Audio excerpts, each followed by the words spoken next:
అయోధ్య నుంచి వచ్చిన అక్షితలు దేవుడి దగ్గర పెట్టుకొని దీపాలు పెట్టి ఇలా హారతి ఇచ్చుకోవాలండి.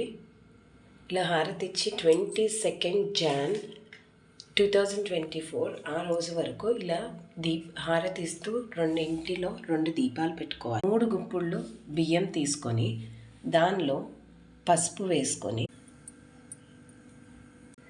శ్రీరామ జయ రామ జయ జయ రామ, శ్రీరామ జయ రామ జయ జయ రామ ఇలా అక్షితలు చక్కగా కలుపుకోవాలండి. అయోధ్య నుంచి వచ్చిన అక్షింతలు మనం హారతి ఇచ్చుకున్నాం కదా, ఇప్పుడు వీటిలో నుంచి కొన్ని అక్షింతలు తీసి మనం ఇంట్లో కలుపుకున్న అక్షింతల్లో కలిపేసి చక్కగా అక్షింతలంతా కలిపి ఒక 5గురికి ఇవి ఇవ్వాలండి. ఇచ్చేటప్పుడు శ్రీరామ జయ రామ జయ జయ రామ అంటూ వాళ్ళకి ఇచ్చి వాళ్ళని కూడా ఒక 5గురికి పంచమని చెప్పాలి. ఎందుకంటే